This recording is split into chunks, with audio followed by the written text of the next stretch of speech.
poder entender, é preciso transformar um velho pensar em um novo.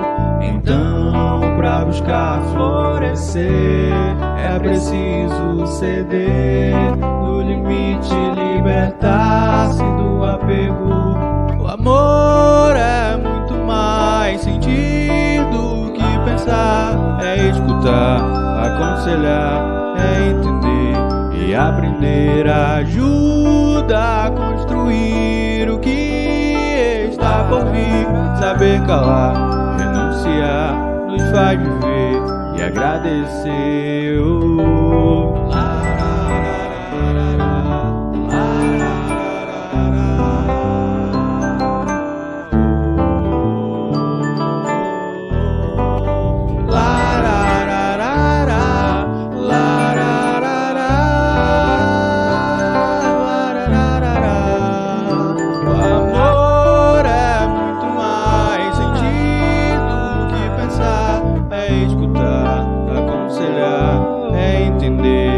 Aprender ajuda a construir o que está por vir. Saber calar, renunciar, nos faz viver e agradecer. O ensinamento maior nos foi deixado por um irmão há mais de 2000 anos, trazendo luz sobre a escuridão. Amar a Deus acima de tudo é o mandamento primordial, assim como ao próximo contém a essência do amor divinal.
Já me ajudou, agora não, já fez o seu melhor.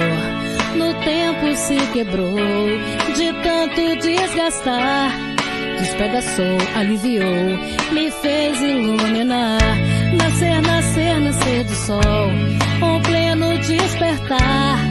Voltar até, romper até, casulo libertar. Nascer, nascer, nascer do sol, navego muito além. Irradiar, iluminar o mundo ao meu redor. Se você quiser eu vou, se você quiser eu vou levar você pra ver o amor, irradiar a luz do amor. Se você quiser eu vou, se você quiser eu vou levar você pra ver o amor, irradiar a luz do amor.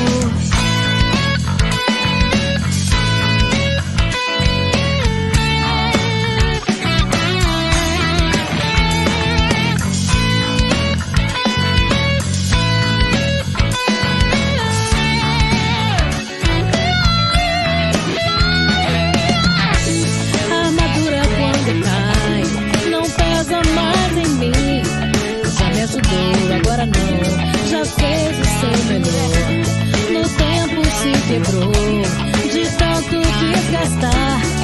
Despedaçou, aliviou, me fez iluminar. Nascer, nascer, nascer do sol, um pleno despertar. Voltar até, romper até, casulo libertar. Nascer, nascer, nascer do sol, navego muito além. Irradiar, iluminar o mundo ao meu redor. Se você quiser eu vou, se você quiser eu vou levar você pra ver o amor, irradiar a luz do amor. Se você quiser eu vou, se você quiser eu vou levar você pra ver o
de minha alma, flor de luz da minha vida, sublime estrela caída das belezas da amplidão. Quando eu errava no mundo, triste só no meu caminho, chegaste devagarinho, encheste meu coração, vinhas na bênção das flores, da divina claridade, tecer minha felicidade em sorrisos de esplendor. És meu tesouro infinito, juro-te eterna aliança, porque sou tua esperança, como és todo meu amor, alma gêmea de minha alma. Se eu te perder algum dia, serei escura agonia da saudade nos seus véus. Se um dia me abandonares, luz terna dos meus amores, e de esperar-te entre as flores da claridade dos céus. És meu tesouro infinito, juro-te eterna aliança, porque sou tua esperança, como és todo meu amor.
Tristeza vai passar, deixa a alegria te chamar.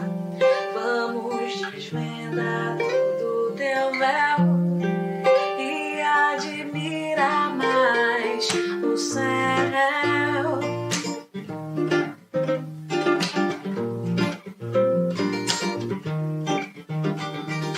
Não espere pra sorrir,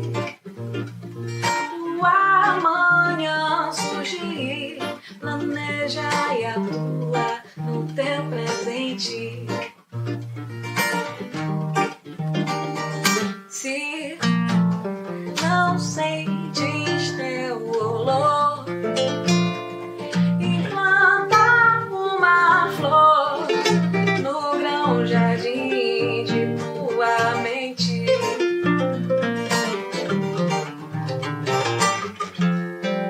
Que a tristeza vai passar, deixa a alegria te chamar. Vamos desvendar todo teu véu e admirar mais o céu.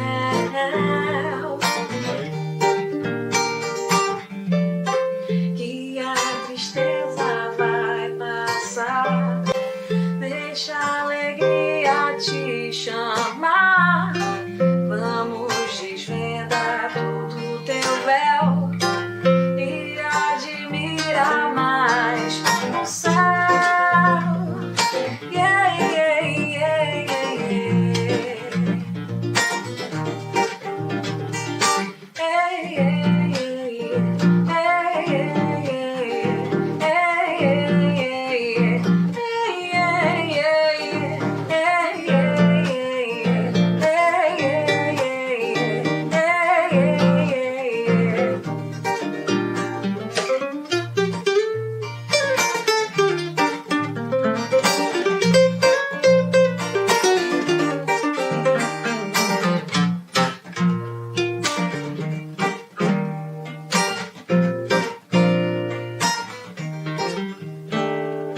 Oh, enemoshae, oh, enemosha, oh, enemoshae, oh, enemosha, enemosha, enemosha, enemosha. Vai encontrar tua paz.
Sabe, RJ, só para registrar, se nos dissesse que toda a comida que você tentou juntar era para dar a um urso feroz, daríamos a você. Mesmo? É, as famílias agem assim. Nos protegemos uns aos outros.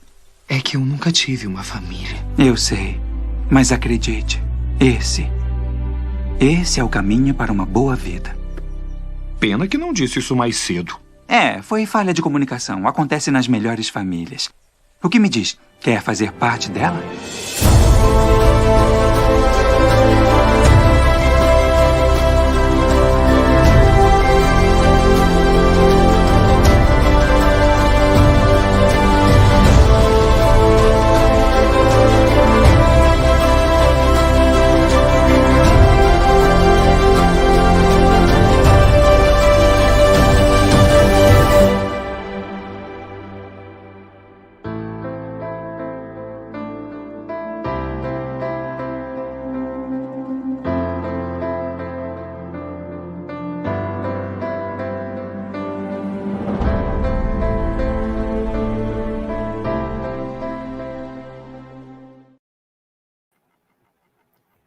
Olá, bom dia a você que nos acompanha agora pelos canais da Federação Espírita Brasileira.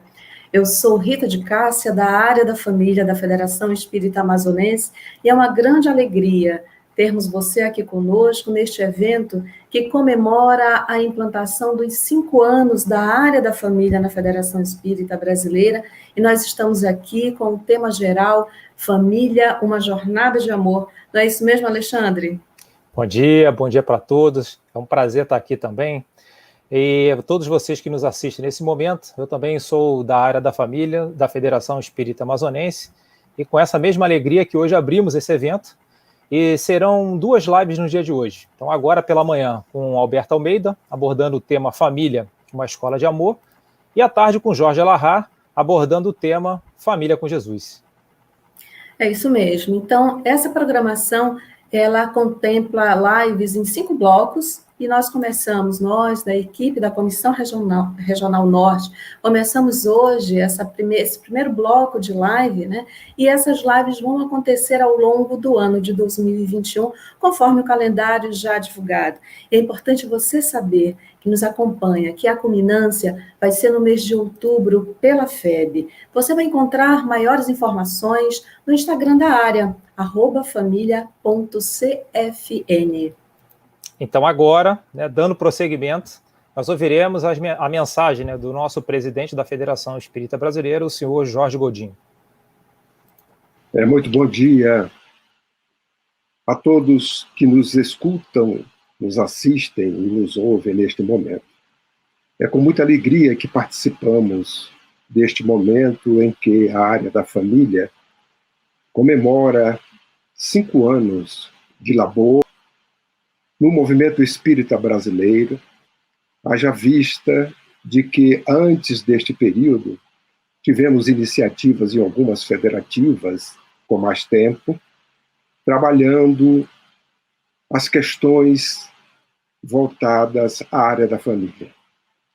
Para nós é uma alegria muito grande, porque como espíritos imortais que somos e espíritas, compreendemos perfeitamente que fazemos parte de uma grande família, a família ligada pelos laços espirituais, que é uma conquista que vamos fazendo a cada momento, a cada instante, mas especialmente em cada existência, quando o Pai, com a sua misericórdia, nos proporciona sermos acolhidos quando emergimos na carne uma existência num ambiente muito acolhedor, a família. Aquele primeiro ambiente onde nós nos encontramos com aqueles afetos, muitas das vezes desafetos, mas com aqueles espíritos, irmãos nossos e humanidades mais necessários para que nós possamos ter uma existência exitosa dentro da programação existencial que cada um de nós temos para a prática do bem. A área da família, no movimento espírita, vem trazer-nos todas estas recordações, orientar-nos, para que nós possamos ver a família com este aspecto que a doutrina espírita nos traz, na visão da conquista da verdadeira família, que é a família espiritual. Haja vista que a família ligada pelos laços sanguíneos necessitam cada vez mais estreitar os laços de fraternidade para que um dia nós tenhamos esta única família ligada pelos laços espirituais, a verdadeira família, a família espiritual.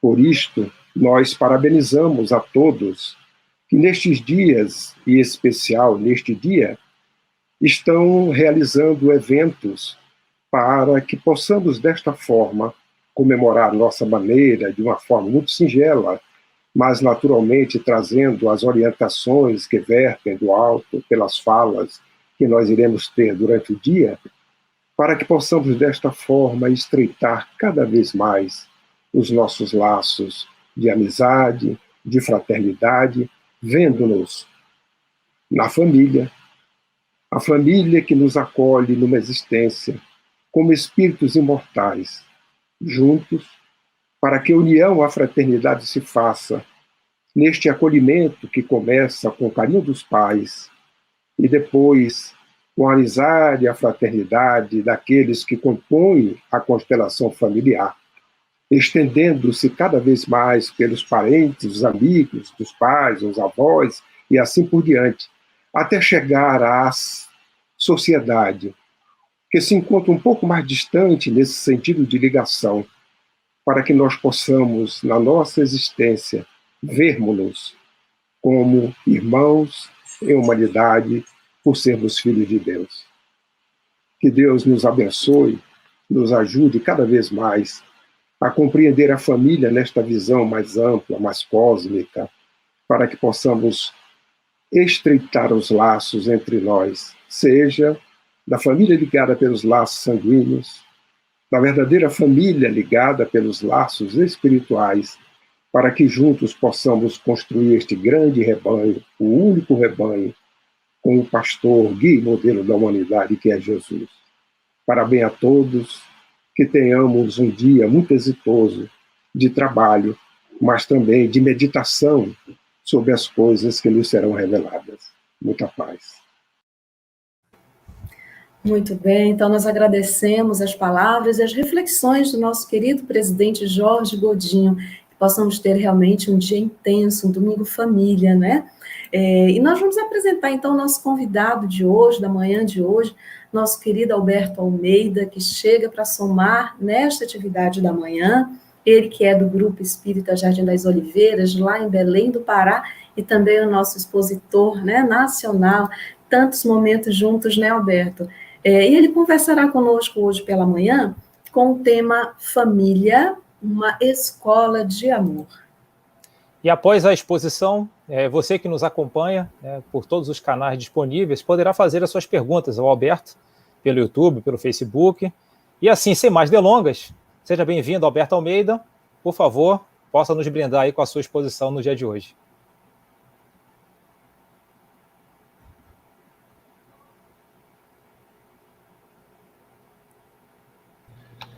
A minha gratidão à Federação Espírita Brasileira, aqui apresentada pela nossa amiga Rita, companheira de muitas jornadas, e o Alexandre compondo esta área fundamental da família.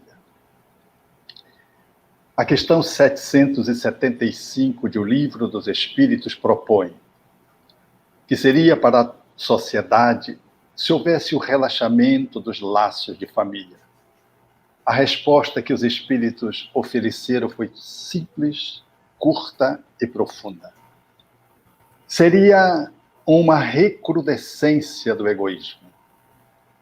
Uma recrudescência do egoísmo, na fala dos espíritos, é exatamente o desafio destes dias, em que há uma grande luta no exercício de um amor que se manifesta egoicamente e, portanto, possessivamente, egoisticamente, e a perspectiva de um amor que possa transcender o ego sem deixá-lo, expressando-se através da dinâmica do ser espiritual que somos, portanto, para além dos limites daquilo que ficou convencionado na humanidade. O ego trata, portanto, dessa família consanguínea, biológica. O espírito entrevê essa família consanguínea numa perspectiva de ensaio para a construção de uma família maior, de uma família espiritual. Somos vinculados consanguineamente como uma etapa que enseja nos treinar, transformar os nossos entes queridos, biológicos, em espíritos imortais vinculados pelos laços do espírito. Portanto, é essa dinâmica que percebemos na humanidade hoje. Uma família que só olha para a dinâmica do corpo, física, e uma família que entrevê a dinâmica da espiritualidade e que, portanto, logra perceber que os nossos laços não são só biológicos e físicos, são laços transcendentes. E é, portanto, nesse olhar que a amorosidade deve comparecer, porque sob o exercício do ego, ela tem uma conotação. Sob a perspectiva do espírito, ela ensaia uma dinâmica de expressão mais profunda. Não dá mais para fazer esse litígio, esse conflito, desses dois âmbitos de família, dessas duas perspectivas, uma limitada, possessiva, egoísta, e que seja como mecanismo de exportação dos seres humanos nela inseridos para a sociedade, sempre centrados em si mesmos, em detrimento dos outros, sempre numa manifestação ególatra, sempre numa perspectiva competitiva, sempre querendo superar os outros em relação à outra, dessa família de natureza a estar centrada na perspectiva do espírito, que entrevê, portanto, o amor, focando no indivíduos que estabelecem relações mais solidárias, mais cúmplices, evocando uma existência de bem-estar interior que os seus membros, quando saem para os grupos sociais, eles estabelecem relações, portanto, mais fraternais. E, ao invés de serem competitivos, mostram-se cooperativos, solidários. E, ao invés de estarem centrados no orgulho déspota, que fala exercer os mecanismos de liderança de uma forma muito opressiva, ele o faz com pureza, fazendo, portanto, no mecanismo pato-maternal, um exercício de liderança construtivo, participativo, interativo, no qual ele não entrevê os seus companheiros de trabalho nos outros grupos sociais se movimentando como seus inimigos, potenciais roubadores do seu lugar, mas como cúmplices de uma jornada que fazemos juntos num movimento de aprendizagem universal de valores efetivos que apontam na direção da planificação, da paz e da felicidade. Então, são esses dois modelos de família que estão em foco. Um, stricto sensu, o outro, lato sensu. O amor permeia um e outro, mas guarda relações apequenadas no primeiro e grandiosas no segundo. O chamamento para o exercício da amorosidade nesse âmbito que o Espiritismo enseja oferecer, o alerta que os Espíritos estabeleceram para Allan Kardec foi magno, porque disseram eles que os laços sociais derivam dos laços de família. E quanto mais apertados são os laços de família, mais vinculantes são os laços de família, mais amorosos são os laços de família, mais os laços sociais. E a sociedade como um todo progride. E de que essa instância da família, ela representa uma lei da natureza, ou seja, não pode ser revogada.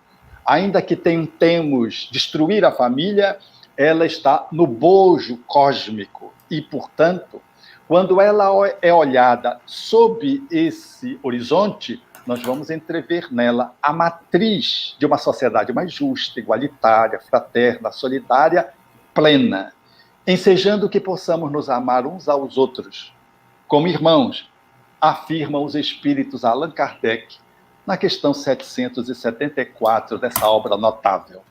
Assim sendo, O amor é o caminho.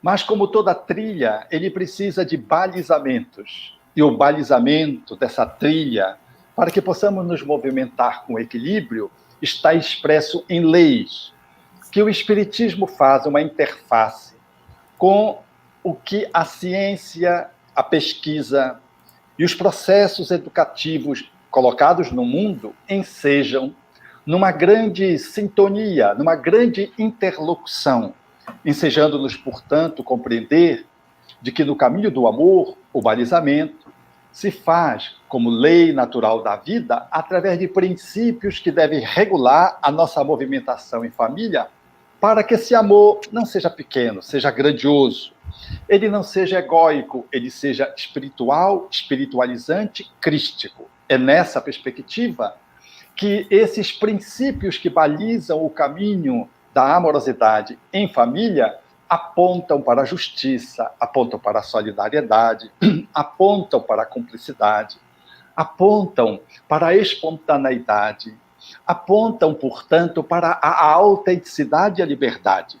São princípios universais que o Espiritismo traz no bojo da sua estrutura doutrinária e que são consonantes com aquilo que as diversas áreas no campo da pesquisa, no campo da educação, no campo da psicologia e outros fazem uma análise coincidente, convergente, porque a lei da natureza, sendo uma lei da natureza, sob qualquer perspectiva de ciência, filosofia ou religião, ela deve ser encontrada tal como ela é. Assim sendo, no caminho da família, que deve centralizar a base de uma construção lata do amor ali manifesto, para que possa se espraiar para os outros grupos sociais, vitalizando a sociedade e produzindo uma sociedade mais equânime, mais solidária, nós vamos entrever algumas leis que nós vamos trazer aqui à guisa didática, comparando com a minha mão. São leis universais, que o Espiritismo assinala com muita grandeza, de que elas começam na estrutura de pai e mãe, na composição da família. Da família, na perspectiva geral, mais comum, porque pode ter uma família onde tenha só um pai, pode ser uma mãe. Vamos pegar essa análise dessa família que é mais comum, colocada no nosso circuito existencial. Logo, quando nós percebemos esses princípios, nós vamos entrever que o primeiro princípio que rege uma união familiar é o de pertencimento, de união. Nós, a exemplo da minha mão, precisamos pertencer. O ato de pertencer significa dizer que nós estamos ligados, todos estamos ligados. Aqui seria a relação de pertencimento. Aqui seriam os membros da família. A relação de pertencimento diz o seguinte, que quando estamos em família, precisamos estar juntos, cúmplices, no processo da vinculação, do olhar, do cuidado, da inclusão. Não podemos excluir nenhum membro familiar. Quando excluímos um membro ou outro da família, a família fica disforme. Ela fica disforme porque eu nego o exercício do amor que inclui. O amor não discrimina. O amor não separa.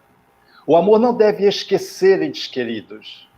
O amor não deve deserdar ninguém. Quando uma família deserta alguém, esquece, ela o faz em detrimento do amor e sofre uma desordem, experimenta uma disfuncionalidade.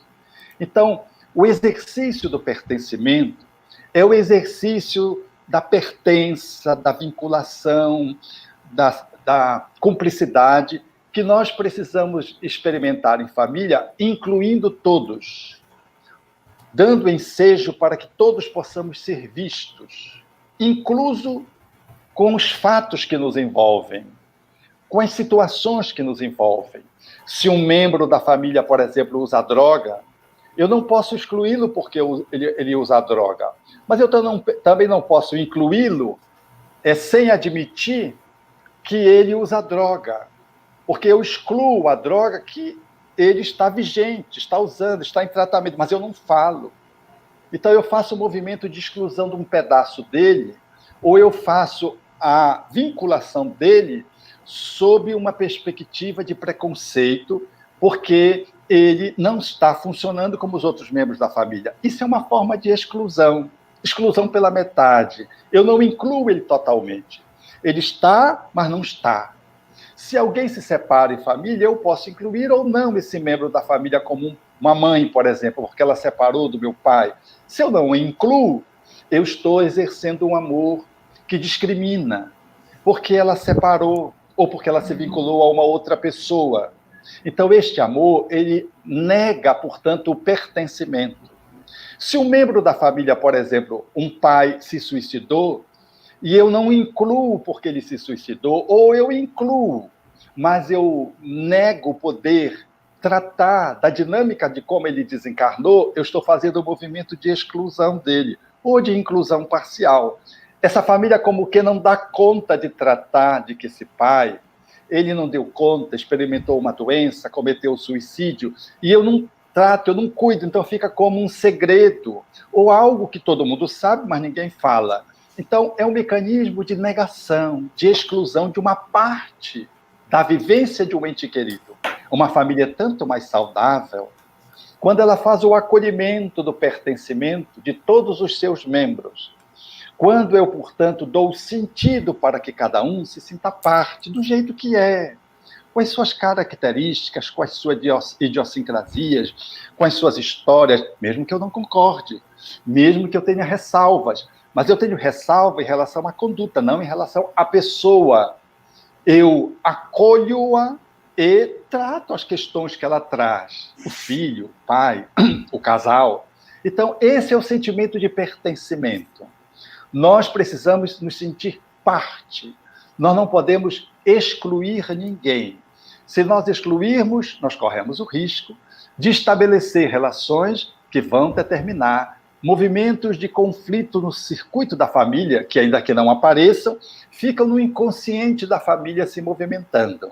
Então, uma família que se estabelece grandiosamente, ela mantém, preserva e contém a relação de pertencimento e de precedência. Precedência é algo que está muito necessário nesses dias que vigem no nosso país e no mundo.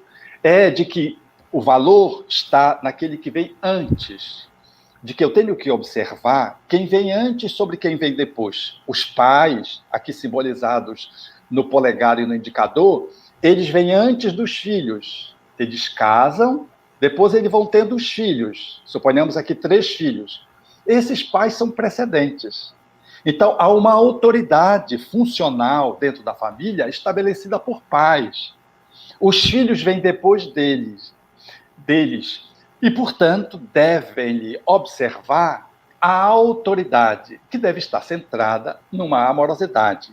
Quando a precedência ela é observada, essa família vai bem.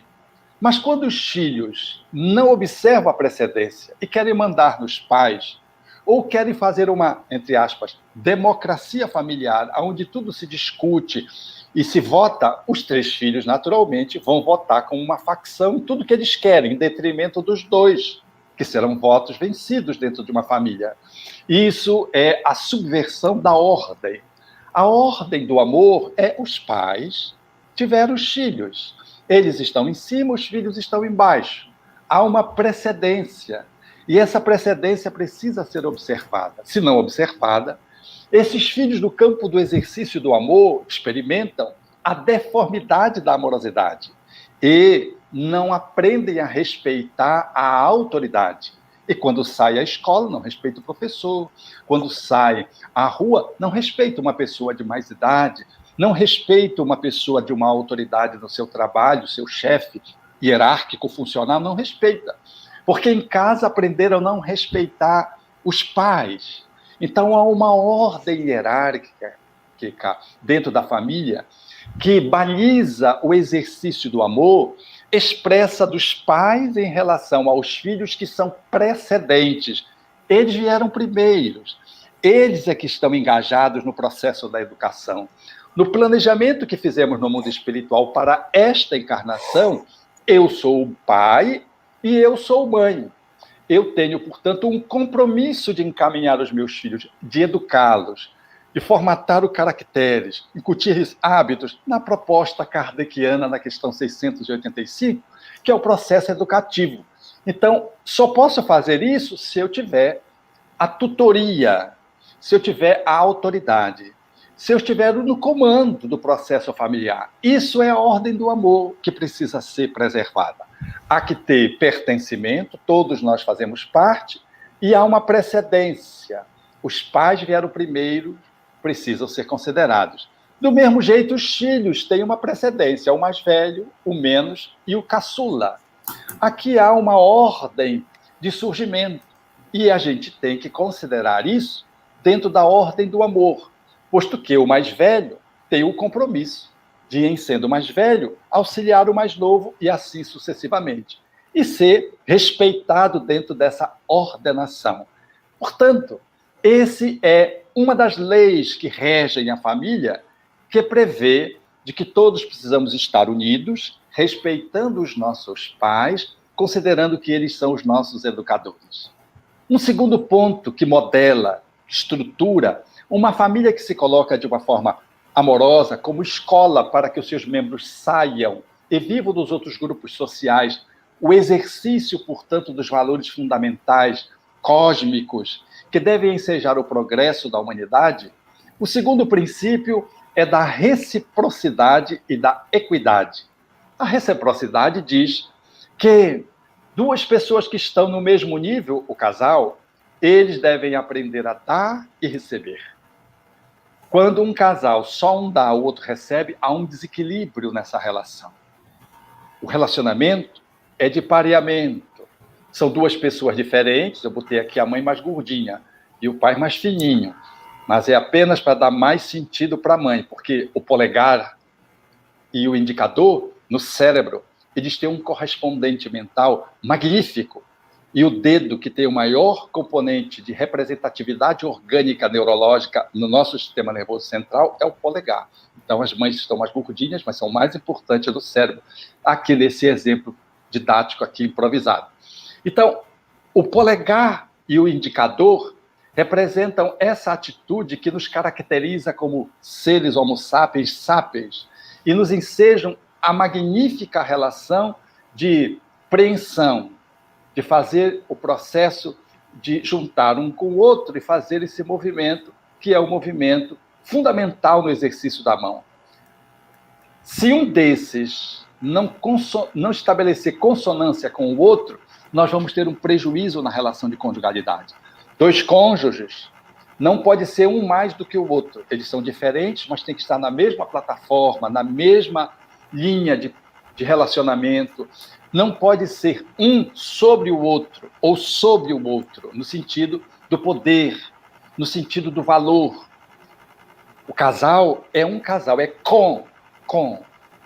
conjugados, consonantes, consortes. Eles estão ali tendo a sorte de serem juntos numa relação de conjugalidade, aqueles que trocam. E se trocam, eu dou e eu recebo. Eu dou e eu recebo. Essa relação de dar e receber é essa relação aqui que o casal precisa fazer. Quando só um dá, surge disfuncionalidade. Quando só um quer receber, surge disfuncionalidade. Quando um quer mandar no outro, exercer um poder, há uma disfuncionalidade. Quando um quer ser mandado, há uma disfuncionalidade. Então, o casal ele funciona muito bem quando eles trocam. Quando eles exercem o poder, aonde um dá, o outro recebe. No outro momento, o outro dá, o outro recebe. Esse exercício de humildade para receber, esse exercício de amor, de doação, aonde eu ofereço aquilo que eu disponho para o outro. Sempre duas pessoas, é um mundo de competências que podem ser compartilhados. E nós precisamos fazer isso.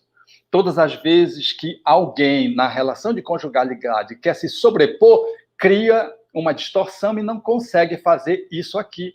Porque uma quer ser só legal em detrimento da outra que fica para baixo E o exercício do polegar com o indicador fica comprometido. O exercício da conjugalidade fica comprometido. Por extensão, para os filhos, que convivem com os pais e observam como é que os relacionamentos, quais são os princípios que regem a interação de duas pessoas, e aqui eles vão aprendendo com os pais os valores fundamentais da vida. É o processo de ser pai e de ser mãe. E os filhos aprendem, no processo da convivência, a receber, na amorosidade, o fundamento para uma educação moral a que Allan Kardec se referiu, que vai estruturando a alma dos filhos que vieram pequenos para aprenderem a serem grandes mais tarde. Então, essa dinâmica, ela é fundamental para que se estabeleça esse mecanismo de doação dessa amorosidade que vai. Quando eu estabeleço a comunhão com os meus filhos na posição de pais em relação aos três, eu preciso saber que todos têm uma importância. Todos têm um significado na minha vida enquanto filhos. Eu não posso dar mais importância a um ou a outro. Tem esse que veio primeiro, mas ele não tem mais valor para os pais do que esse. Eles têm que ter equidade. Tem que ter um significado de filho, cada um no lugar dentro do coração dos pais. Esse processo nos ajuda muito a entender de que uma família funciona muito bem quando ela tem, na sua dinâmica interna, pais que tratam os filhos equanimemente. Quando eu dou muita atenção para o pequenino, porque é o caçula, eu não consigo entortar esse dedo aqui sem deixar o outro em pé. Eu queria deixar assim, mas o outro vem. É solidário esse outro. Então, quando eu trato, por exemplo, esse aqui, porque nasceu com uma alteração diferente dos outros, o que é que acontece muito comumente na família? Tipo filme extraordinário. Os pais começam a se dedicar muito a essezinho aqui que nasceu doentinho, com uma alteração física, sei lá o quê, e os outros dois ficam até com inveja do outro, porque não recebem amor. É o caso do filme O Extraordinário, onde eles se dedicam ao garoto, que apresenta bullying, por ter uma aparência feiosa, e a filha, que era dita, entre aspas, normal, ela foi se perdendo, porque ela não era vista pelos seus pais, ela não era olhada pelos seus pais. Não havia equidade no tratamento dos pais em relação aos filhos. Então, esses dois precisam ser amados quanto esse. É lógico que os pais vão dar muita atenção para esse, que tem mais demanda. Mas eles não podem fazer em detrimento dos dois. Como se os outros dois não tivessem necessidade. Eu me lembro de uma sobrinha que tinha uma vontade imensa de tomar uma injeção, porque elas faziam tratamento homeopático e não tomavam injeção. Então, ela tinha uma inveja das colegas porque tomava injeção e ela nunca tinha tomado uma injeção. Já viram uma criança ter inveja porque o outro toma injeção, ela não toma, porque ela nunca tinha tomado. Às vezes o filho sente vontade de ser asmático, de ter ser autista, de ser hiperativo, porque os pais dão mais atenção para aquele que apresenta uma certa disfuncionalidade. E não para eles que são, entre aspas, normais. O amor tem que ser equânime. Equanimidade significa dizer cuidar de cada um amando de conformidade com as suas necessidades, mas de todos. Não é uma balança na qual eu vou ter que fazer pesos. Eu distribuo de conformidade com aquilo que está sendo maior demandado, mas todos têm que estar sendo atendidos. Um que tem mais necessidade vai ter uma demanda maior do que o outro, mas o outro precisa ser considerado. Por fim, nós vamos entender uma outra lei que faz parte, além da de pertencimento, além do relacionamento de equidade, onde pai e mãe precisam, enquanto cônjuges, aprender a dar e receber. Além desses dois princípios e do princípio de precedência, onde os pais vêm antes dos filhos e o mais velho vem antes dos que se seguem, nós vamos perceber o princípio da autonomia, da identidade, da individualidade. O Espiritismo postula de que cada espírito ele é único, singular, e tem, portanto, que ser respeitado na sua idiosincrasia. Até a vocação profissional tem que ser observada pelos seus pais. Eles são autônomos. Eles devem, enquanto espíritos, ter a liberdade de fazer o caminho que escolherem responsavelmente. Ou seja, os pais vão educando, mas respeitando de que esse filho é maior do que esse, é maior do que esse, porque eles são diferentes. Não é só maior porque um é mais velho. Eles são diferentes. Você vê que a textura de cada dedo, é incrível isso na natureza. Deu ensejo a que pudéssemos perceber de que cada pessoa é diferente, os 5 são diferentes. Então, nós vamos precisar compreender de que tem um espírito mais atirado, tem um mais introspectivo, tem um mais comunicativo, tem o outro que é mais recluso, tem um que tem vocação para matemática, o outro para português, um para arte, o outro para a área biológica, e assim é.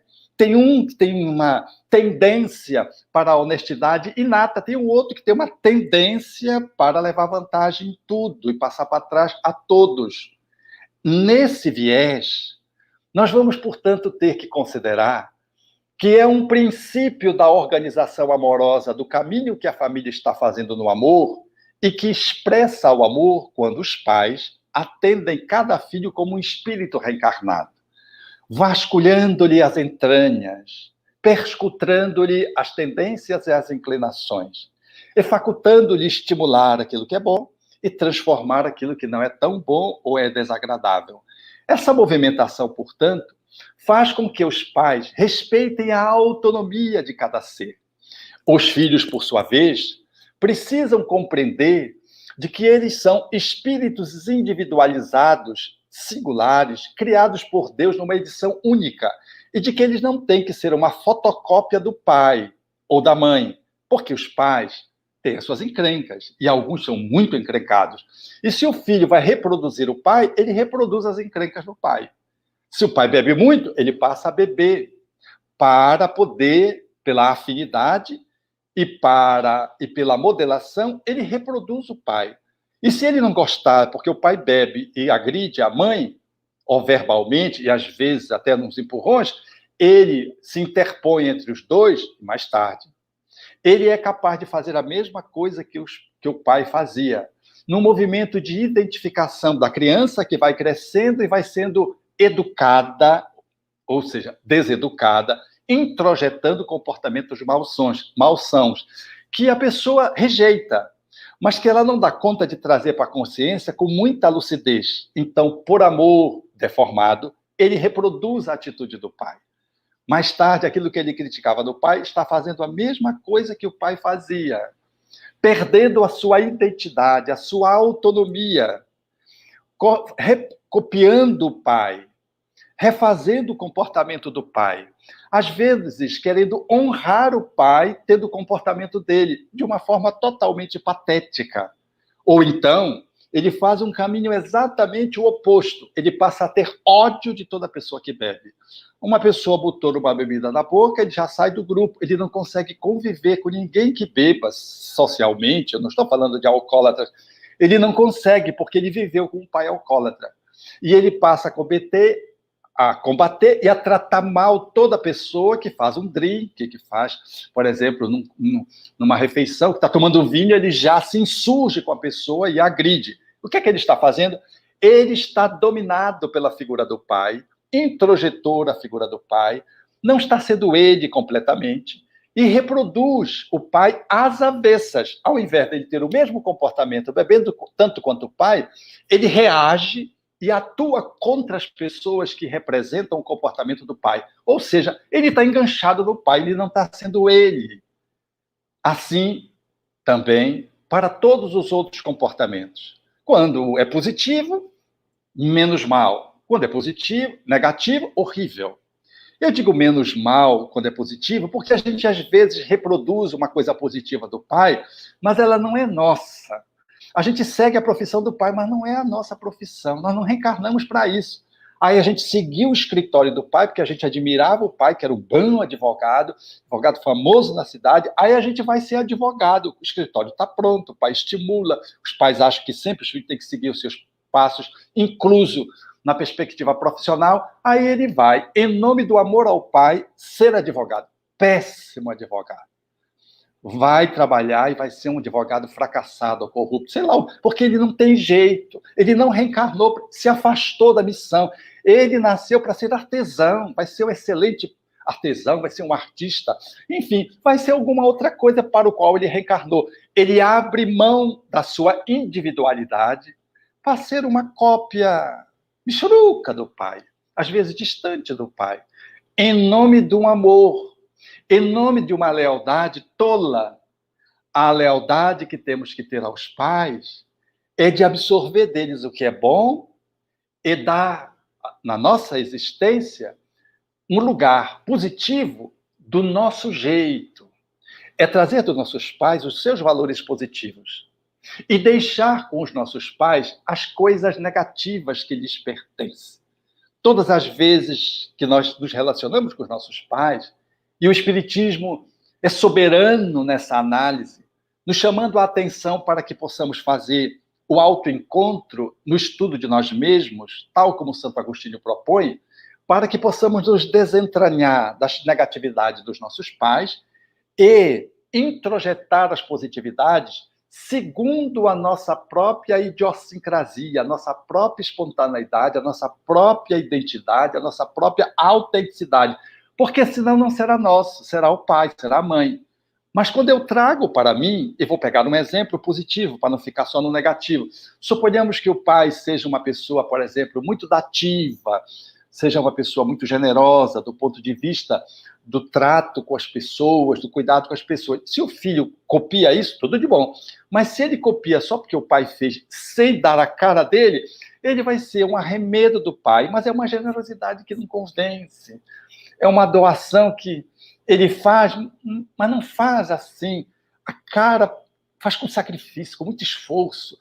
É penoso para ele ser generoso, ser dativo, cuidando das pessoas. Mas se ele faz do jeito dele, ele vai apresentar a virtude da generosidade, do exercício de ser compassivo com os outros, trazendo a sua marca. Ele vai fazer a mesma generosidade, porém, sob um prisma diferente da que o pai ensejou lhe oferecer. Então, ele introjetou a virtude, mas do jeito dele, e não sendo o pai dele, o prolongamento do pai dele. Porque, mesmo nascendo e fazendo a herança genética, mesmo assim, nunca nós somos iguais aos nossos pais. Somos parecidos, mas não somos iguais aos nossos pais, porque a gente é um outro espírito. A gente modela um corpo com a mesma matéria-prima genética e modela um corpo diferente. Porque psicologicamente a gente quer ser igual ao outro, como se a gente não tivesse identidade. Então a gente vai ser um fake do nosso pai, um fake da nossa mãe. Então o exercício do amor, ele prevê que possamos ser nós mesmos, espíritos imortais, que são capazes de poder guardar a sua identificação, a sua identidade, no seu movimento de aperfeiçoamento evolutivo, no exercício de alto amor, recebendo dos pais tudo de bom, o que é de ruim ele deixa com os pais e aprende, e mantém uma lealdade lúcida, recebendo dos pais, honrando os pais, reconhecendo tudo que os pais lhes ofereceram, mesmo que tenha sido muito pouco, ainda que seja só o corpo, e introjetam no exercício de alto amor para se projetar na vida sempre guardando autenticidade. Autenticidade que vai se expressar com um nome de amor, uma autenticidade lúcida, que vai se expressar no exercício de compaixão, no exercício de justiça, no exercício de honestidade, que são as virtudes que Jesus nos ensinou e que o Espiritismo evoca enquanto moral. Vejam, portanto, que uma família, para funcionar bem, ela precisa estar unida, mas cada um precisa ser respeitado na sua individualidade, na sua específica identidade, na sua singularidade. E esse processo, juntos, nós somos família, nos amamos, e temos os nossos jeitos de ser diferenciados.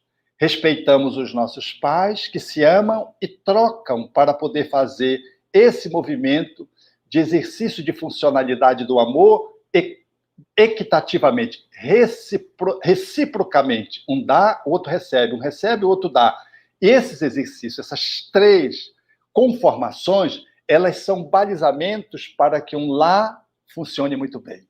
Quando esse membro de família, já que é a escola do amor, ele sai para o trabalho, lá ele vai saber o seu lugar.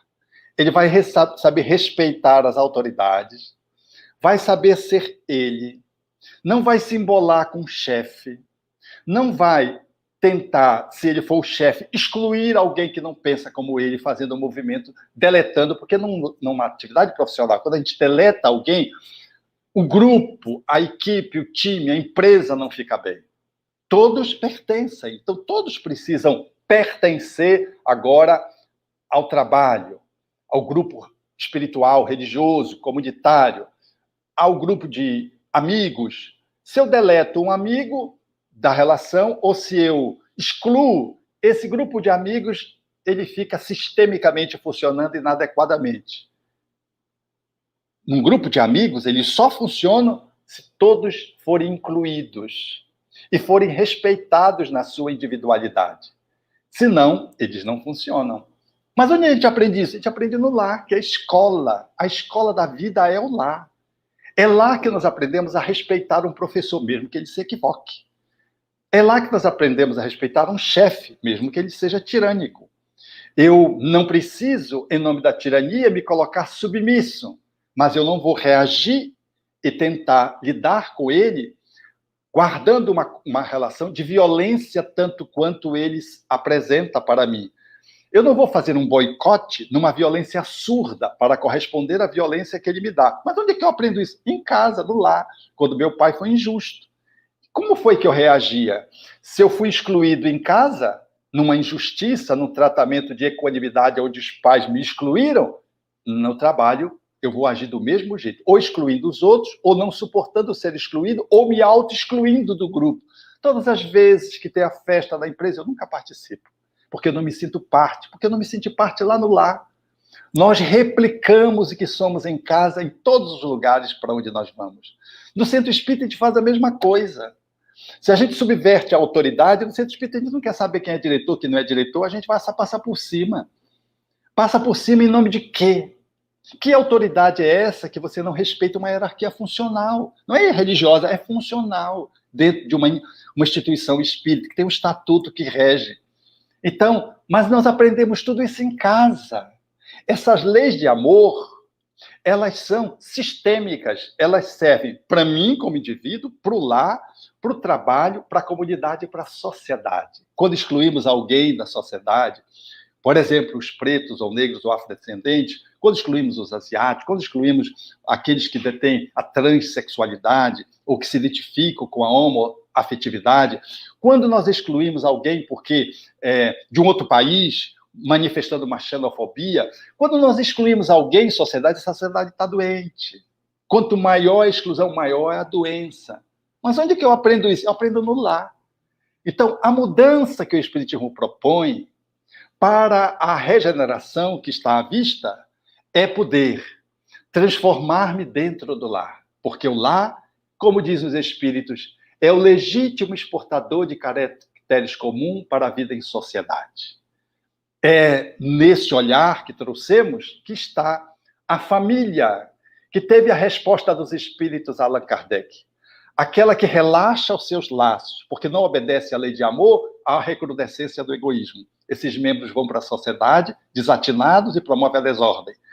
Mas, se eu observo o Cristo interno, a amorosidade, se eu observo que somos espíritos imortais, no exercício de observância às leis de amor, se a família é isso, nós vamos estabelecer a relação, tal como a gente propôs aqui ainda há pouco, segundo aquelas leis, e nós seremos partícipes dos diversos grupos sociais, compondo uma sociedade mais justa, mais equânime, mais fraterna, mais solidária, mais amorosa, mais caridosa. Por isso, não esqueçam, que seria de uma sociedade se houvesse o relaxamento dos laços de família? E os Espíritos responderam categoricamente, uma recrudescência do egoísmo. Allan Kardec tinha razão de perguntar e os Espíritos de responder. Muito obrigado. Muito bem, a gente agradece imensamente as palavras do Alberto, essas reflexões maravilhosas, e dizer para você, Alberto, que está todo mundo parabenizando, né? Parabenizando a dinâmica com as mãos, isso é muito bacana. Agradecer a vocês de todas as regiões do nosso Tem a linguagem de Brasil. Libra na família. Olha aí, né? É uma outra linguagem que a gente precisa estar atento. Muito bem, Alberto. Mas assim, meus amigos, muitas perguntas chegaram, muitas considerações a gente precisa fazer. Se pudesse, a gente ia até de tarde, Alberto, contigo, aí com açaí, muito bacana, né? Mas a gente traz uma pergunta com a nossa companheira Priscila, né? Sua companheira, inclusive, do Pará. Priscila, chegando conosco, seja bem-vinda, e é ela que vai ser a nossa porta-voz da pergunta da manhã de hoje. Obrigada, Rita. Obrigada. Bom dia. Com alegria a todos os irmãos que nos acompanham aqui nesse lindo evento. E após essa fala tão especial proferida, como sempre, tão especial proferida pelo nosso irmão Alberto Almeida, nós temos várias perguntas no chat, tá? Vindo de todas as regiões do Brasil. Mas a gente vai começar, Alberto, com a seguinte pergunta. Você acredita que a convivência familiar estará mais fortalecida nos lares após a vivência desse período de pandemia? Sim. E será porque a pandemia, como ela projetou os membros da família para o lar numa relação de mais intimista, nós observamos dois fenômenos de forma genérica. Nós redescobrimos a família, redescobrimos os filhos, redescobrimos os pais. Eu vi criança de 6 anos para 7 dizer: eu não quero que acabe a pandemia, porque agora eu tenho o papai em casa todo o tempo brincando comigo. O pai brincava, acompanhava na escola, é um pai muito participativo. A criança descobriu o pai. Ela não quer que acabe a pandemia. Então, quantos pais descobriram seus filhos, passaram a valorizar os professores que cuidam dos seus filhos, perceberam a dificuldade dos seus filhos? Quantos pais se iniciaram na internet, nos jogos virtuais, e, portanto, com possibilidade de ir para os jogos virtuais junto com os filhos, a partir dessa imersão que tiveram que fazer nas plataformas? Se juntou mais aquilo que era cada um do seu aparelho, eles precisaram desenvolver juntos. Então, houve uma maior união da família. Então, a família, ela pôde se redescobrir enquanto processo de convivência num mundo que nos joga muito para fora, muito pouco para dentro de nós mesmos e muito pouco no processo de convivência intimista. A nossa relação no mundo, ela é muito passageira, muito rápida e muito externa. Ela é pouco intimista. Nós temos 100 mil seguidores, mas não temos 10 amigos. Então, temos seguidores. Esse é o retrato do mundo. Esse é um ângulo. O outro ângulo, de que vai fazer bem para a família, é porque muita gente descobriu que estava vivendo uma reação fake. Quantas relações estavam estabelecidas acidentalmente do ponto de vista da conjugalidade? Quantos não conseguiram estabelecer uma convivência conjugal de forma razoável e derivaram para a violência, aumentando o índice de feminicídio e de violência doméstica, caracterizando as nossas incompetências dentro de nós mesmos para lidar com o outro, ou quanto nós estávamos nos escondendo um do outro, fugindo para as diversas atividades extralares, o que vai nos devolver a verdade. E, portanto, a possibilidade de reitinerar essa relação, de redimensioná-la, porque às vezes ela já nem mais existia. E agora, com a pandemia, ela trouxe à luz de que nós estávamos muito distantes um do outro. Quantos de nós vamos nos dar conta, portanto, dos pontos sombrios que o lar traz e dos pontos que poderiam ser iluminados, sombrios, e dos pontos luminosos? Nós nunca pensávamos que éramos capazes de poder estar com os nossos filhos como estavam os cuidadores das nossas crianças menores. Aprendemos quanta coisa, porque às vezes a gente é pai e é mãe, e a idade vai passando e a gente perde os períodos. E agora nós tivemos a oportunidade de ver que nós só estamos presentes nos períodos dos nossos filhos se estivermos mais próximos deles. A pandemia sugeriu isso. E também, dentro do lar, o quanto a família redescobriu a oração, redescobriu a leitura do Evangelho. Pôde-se valorizar o evangelizador do centro espírita quando vamos trazer o Evangelho no lar, ou nas leituras para os nossos filhos jovens ou crianças, a matéria evangélica para ser refletida. Nós aprendemos muito e nos aproximamos muito, seja porque fortalecemos os laços positivos, aquilo que representa as forças positivas que nós não estávamos nos dando conta, seja porque temos que rever as negatividades das quais nós estávamos nos escondendo. Excelentes reflexões, Alberto. Voltamos com o Alexandre e com a Rita. Obrigada. Então, obrigado, Priscila, obrigado, Alberto, pela sua resposta, né, de hoje. Como sempre, aí, trazendo para nós excelentes reflexões. Então, obrigado por isso. Mas vamos agora chamar também a nossa companheira de trabalho da área da família, da Federativa do nosso querido estado do Amapá, Socorro, que vai trazer para a gente mais alguns questionamentos. Socorro. Olá, Alberto, e a todos os internautas presentes. Temos aqui mais uma perguntinha para você, Alberto. Considerando o quadro atual, qual o melhor recurso para que uma família possa transmitir confiança no porvir a seus filhos? É de fundamental importância o exercício do mandamento número 1 da tradição judaico-cristã. Ó Deus, ó Pai generoso e bom. Na tradição judaica, o primeiro e maior mandamento é amar a Deus.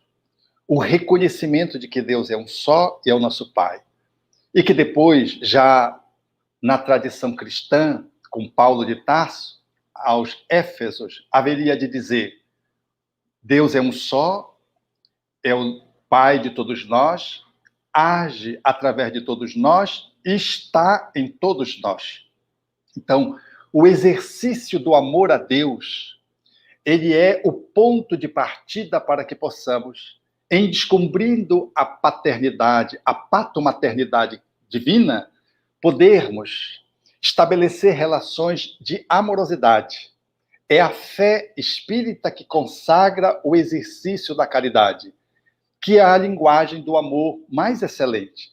Então, nós podemos assegurar segurança aos membros da família, garantindo aos nossos filhos a nossa incondicional rendição a Deus e a nossa incondicional e o nosso incondicional exercício na amorosidade em relação a eles que são os nossos filhos. Quando nós fazemos isso, nós estamos fazendo uma vacina contra tudo que represente ameaça. Porque o exercício de proteção a uma criança não é apenas as portas, as grades, os ferrolhos, não é apenas o cercadinho. O exercício de proteção maior a uma criança, que lhe assegura crescer guardando autoestima, é a fé expressa numa amorosidade contínua. Porque todo cuidado que fazemos ao corpo preserva o corpo, mas não preserva a alma. Então, o exercício de vacinar a alma contra os processos de dúvida, contra as perspectivas de insegurança interna, externa, sobre o seu valor, ele é exercido através de pais que, identificando a divindade como sendo o ser no qual estamos mergulhados e que representamos a divindade como reflexo dela, nos cuidando uns dos outros e guardamos ela dentro de nós mesmos, nos enseja a viver um amor capaz de poder assegurar aos nossos filhos uma segurança que a gente chama de fé, mas não é uma fé ingênua, uma fé cega, uma fé prescrita, como uma crença qualquer dita por alguém. É um processo de consciência lúcida, que tem uma lógica racional e que nos permite nos colocar no mundo vivendo um amor sem limites, que a gente chama de caridade. É isso aí. Muito obrigada, Alberto. É com vocês, Alexandre, Rita. Obrigada, Socorro, por estar acompanhando e ser a nossa porta-voz com o nosso querido Alberto.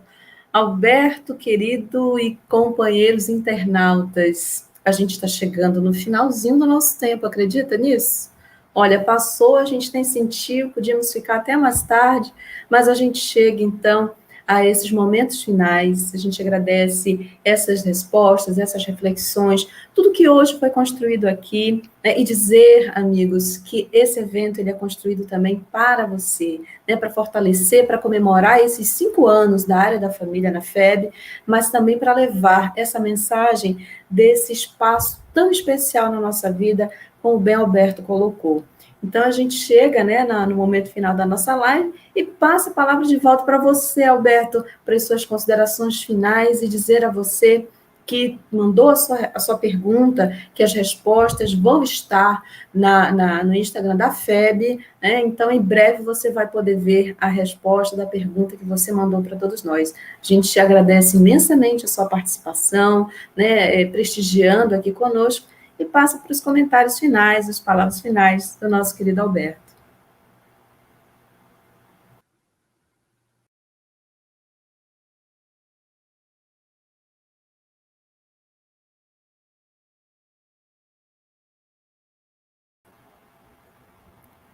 Alberto, o microfone ficou fechado ainda. Era um teste para ver se estava funcionando a supervisão no Amazonas. Está. Meus amigos, Rita, Alexandre, Priscila, socorro internautas. Se da minha fala ficou algo te incomodando, um sentimento de que está alguma coisa errada, atrapalhada, eu quero te dizer que todos nós estamos em permanente aperfeiçoamento, de que ninguém é acabado, completo e perfeito. E que, portanto, se você identificou, valeu a pena você ter escutado, porque gerou o incômodo. O incômodo significa dizer que você está sendo convidado a um exercício de autorreflexão para tratar algum ponto do teu comportamento, da tua relação com o outro, na observância das leis de amor dentro de casa.